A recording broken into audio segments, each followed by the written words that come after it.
সমকামিতা, কওমে লূতের ঘটনা কোরআন শরীফের মধ্যে আছে। আজকে থেকে 6000 বছর আগে কওমে লূতের এক ঘটনা। হযরত লূত আলাইহিস সালাতু ওয়াস সালাম এক নবীর নাম।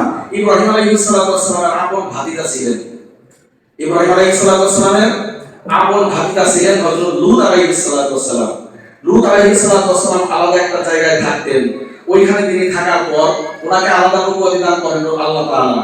নবুয়ত দান করার পর ওনার কওমের লোকরা এই খারাপ কাজের মধ্যে সর্বপ্রথম, পৃথিবীর ইতিহাসে সর্বপ্রথম এই খারাপ কাজ আবিষ্কার করলো। ছেলে ছেলে সমকাম, ছেলে ছেলে তারা কি করতো? ছেলেতে ছেলে তারা করতো, সমকামিতা করতো। আল্লাহ তাআলা কোরআনের মধ্যে বলেছেন, ওয়ালুতান ইয ক্বালা লিকওমিহি আতাকুনাল ফাহিশাতা মা সাবাকাকুম বিহা মিন আহাদিন মিনাল আলামিন। সেই সম্প্রদায়কে বলল, লূত আলাইহিস সালাতু ওয়াস সালাম তার সম্প্রদায়ের লোককে বলল, তোমরা তো এমন একটা খারাপ কাম শুরু করছো, পুরুষে পুরুষে খারাপ কাম। ইন্নাকুম লাতাকুনা রিজাল শাহওয়াতান মিন দুনিন নিসাই বাল আনতুম কওমুন মুসরিফুন। সূরা আরাফ ৮০ এবং ৮১ নম্বর আয়াত। এমন একটা খারাপ কাম তোমরা শুরু করছো, পৃথিবীর ইতিহাসে এরকম কোনো খারাপ কাজ কেউ করে নাই। তোমার নিজের যৌন চাহিদা, তোমার নিজের যৌন কাম প্রবৃত্তিকে চরিতার্থ করার জন্য তুমি আরেকজন পুরুষের পিছনে যাও। লূত আলাইহিস সালাম বললেন, তোমরা এগুলো বাদ দাও, যদি বাদ না দাও আল্লাহর পক্ষ থেকে কঠিন আযাব আসবে। তারা বাদ দেয় নাই, ইতিহাস সাক্ষী আপনারা জানেন। এইবার হযরত একটু লম্বা ঘটনা, সব বলা দরকার নাই, সংক্ষেপে আমি আপনাদেরকে বলতেছি, কয়েক মিনিট সময় বেশি লাগতেছে। ইনশাআল্লাহ ক্ষমা সুন্দর দৃষ্টিতে দেখবেন তো সবাই ইনশাআল্লাহ। লূত আলাইহিস সালামের ঘটনার পর আল্লাহ ফেরেশতাকে পাঠিয়ে দিলেন, আযাব পাঠিয়ে দিলেন। লূত আলাইহিস সালামের কথা শুনলো না। দেখেন, এই পৃথিবীর ইতিহাসে যখনই নবীদের কথা উম্মত শুনে না বিপদগ্রস্ত হয়েছে। নবী যখন থাকবে না, নবীদের জায়গায় আলেমরা যখন কথা বলবে, আলেমদের কথা শুনবেন না তো বিপদগ্রস্ত হবে, শুনবেন না তো বিপদগ্রস্ত হবে। দেখেন বর্তমান পৃথিবীর অবস্থা, আলেমদের কথা না শোনার কারণে আজকে আমাদের সমাজের এই খারাপ। আমরা বারবার চিল্লাচিল্লি করে বলতেছি সহশিক্ষা বাদ দেন, আজ পর্যন্ত বাদ না দেওয়ার কারণে আমরা আপনার বাচ্চাদেরকে নিয়ে আমরা এমন একটা জায়গায় আছি, 18 বছর পূর্ণ হলে সময় মতো মেয়ের বিয়ে দিতে পারবো, এই অধিকারী অনেকে হারায় ফেলায়। কারণ যেহেতু নাইলে থাকতে কাম একটা ঘটায় না। ইন্টারমিডিয়েট একটা করো, বিয়ে কোনো খারাপ কাম না, কিন্তু আপনি তো চান আপনার সন্তানের বিবাহটা আপনি দিবেন, আপনি দেখে ভালো মন্দ বিচার বিশ্লেষণ করে এর কাছে তো সব ভালো লাগে। 18 বছরের ছেলে আর 18 বছরের মেয়ে, ওর কাছে তো যা দেখবেন তাই ভালো লাগবে। ওর তো ভালো মন্দ বোঝার কোনো ক্ষমতা নাই, এই কুফুমিলার উপরে বোঝার কোনো বিষয় নাই। প্রাপ্তবয়স্ক মানুষ বিয়ে করলে সেটা ভিন্ন জিনিস, বুঝে শুনে করে আমার ভালো মন্দ।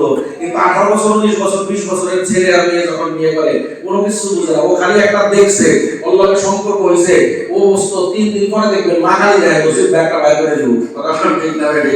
কিন্তু ওই সময় তার কাছে এটা খুব ভালো। আমরা বলতেছি এগুলো আপনারা ছাড়েন, এগুলো বন্ধ করেন, দেশ সুন্দর হবে। কিন্তু মানেরা আমাদের কথা সরকার না শুনে আপনারা শুনেন, ইনশাআল্লাহ কি হবে? ইনশাআল্লাহ আলেমদের কথা শুনলে আপনারা বিপদে হবেন না। আলেমদের কথা শুনলেন না, নবীর কথা শুনলেন না, আল্লাহ ফেরেশতা পাঠাইলেন, জিবরাইলকে পাঠাইলেন, যাও আযাব দাও। কি আযাব দিবা? জিবরাইল আলাইহিস সালাম উনি পুরো কওমের লোকের বস্তি, পুরো কওমের লোকের যে গিয়াটা ছিল, মাটির নিচে একটা হাত দিয়ে খামসা দিয়ে বেলসা দিয়ে মাটি হয় না, এরকম বেলসা দিয়ে উঠাইছে, পুরো বস্তি উঠাইছে। হযরত জিবরাইল আলাইহিস সালামের এই ক্ষমতা আছে না নাই? আছে। লাহু সিত্তাতু মিআতু জানাহিন, 600 ডানা আছে, 600 ডানা।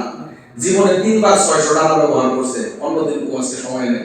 ওনারা জিজ্ঞাসা করা হয়েছিল, আপনি জিবরাইল আলাইহিস সালামের শরীরটা এত বড়, পুরো পৃথিবীর সব পানি যদি ওনার মাথায় ঢালা হয়, পা পর্যন্ত যাওয়ার আগে শরীরের মধ্যে শুকায় যাবে। জিবরাইল আলাইহিস সালাম তো ওনার দ্বারা পুরো বস্তি আচ্ছা দিয়ে উঠানো সম্ভব কি সম্ভব না?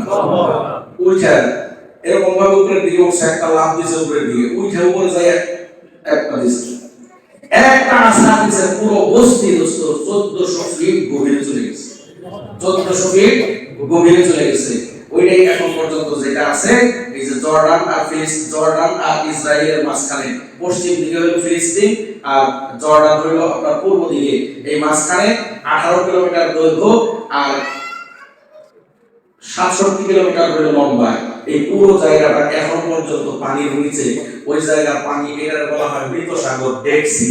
ইউটিউবের মধ্যে সার্চ দিয়ে দেখবেন, এটা বহুত কেরামতি, বহুত প্রশ্ন, বহুত কথাবার্তা এই সম্পর্কে আসবে। এই যে এটা হলো গজবের জায়গা, এটা কোনো মাছ বাঁচে না। এই পানির যে এই যে ডাটা যে দিছে, আপনারা উইকিপিডিয়ায় দেখবেন, উইকিপিডিয়া অথবা গুগলে সার্চ দিয়ে দেখবেন, পৃথিবীর যত পানি আছে পানির লেয়ার কিন্তু সমতলে লেয়ার। আপনার এখানে পানি যদি 20 ফিট মাটি খুঁড়তে পানি আসে, তাহলে সাভারের নদীর পানি এখান থেকে ঠিক 20 ফিট নিচে, কথা ঠিক না? কারণ এই পানির লেয়ারে লেয়ারে কি আছে নাই, কথা বলা গেল পুরো পৃথিবীর পানির লেয়ার আছে নাই, কোন জায়গায় 60 ফিট খোদা লাগে, কোন জায়গায় 90 ফিট খোদা লাগে, মাটি উঁচা হওয়ার কারণে। কিন্তু তলদেশের জমিনের নিচের পানির লেয়ার পুরোটা সাগর মহাসাগর যা আছে সব পানির লেয়ার একমাত্র কওমিলুতের ওই বস্তি ডেড সি, এইটা অবশ্য এটার পানির লেয়ার হলো 1400 ফিট নিচে, সাগরের সমান্তরাল থেকে আর 1400 ফিট নিচে, যেটা বৈজ্ঞানিকদের বিশ্লেষণে অসম্ভব, কিন্তু শুধুমাত্র এটা আল্লাহর কুদরতের দ্বারা সম্ভব হয়েছে। সারা দুনিয়ার সব পানি এক সমান্তরালে, আর এইটার পানি হলো 1400 ফিট নিচে। কথা বুঝাইছে? ওখানেই থাকে, জীবন উপরে ওঠে না। এই পানির মধ্যে কোনো মাছ বাঁচে না। মানুষ সেখানে গিয়ে ততস্মানি সামনে লিখছে জাহাজের দিলার মধ্যে মানুষ গিয়ে হাসে চলে খেলে, কিন্তু এটা একটা গজবের জায়গা, এখান থেকে মানুষের শিক্ষা নেওয়া উচিত। এই সমকামিতা আমাদের দেশের মধ্যে প্রমোট করার জন্য কলেজের ভিতরে, স্কুলের মধ্যে কোমলমতি বাচ্চাদের মনের ভিতরে সমকামিতা যে খারাপ না, এটা বোঝানোর জন্য ট্রান্সজেন্ডারের নামে সমকামিতা বাংলাদেশের মধ্যে কি করতে চাচ্ছে, ঢুকাইতে চাচ্ছে। আপনারা জানেন ইউরোপ আমেরিকাতে সংসদে বিল পাস হয়েছে পুরুষে পুরুষে মেয়ে মেয়ে বিবাহ জায়েজ। আপনারা জানেন না? এটা জানেন না আপনারা? এটা সহজ, সবাই জানে। ইউরোপ আমেরিকাতে যে গত 4-5 বছর আগে তো হইল যে পুরুষে পুরুষে বিবাহ বৈধ তাদের দেশে। আমাদের দেশেও যেন এই পাগলামি আর ছাগলামি আর নষ্টামি নোংরামি আসে, এই জন্য আস্তে আস্তে তারা ঢালতেছে মধু। কথা বলে ঠিক না ভাই? বাংলার মুসলমান সচেতন থাকতে হবে। এই ধরনের আকাম কুকাম, পৃথিবীর সব থেকে খারাপ নিকৃষ্টতম কাম লুতের এই কাম, সমকামিতার কাম বাংলার জমিনে ইনশাআল্লাহ বাস্তবায়ন হতে দেওয়া যাবে না ইনশাআল্লাহ। সবাই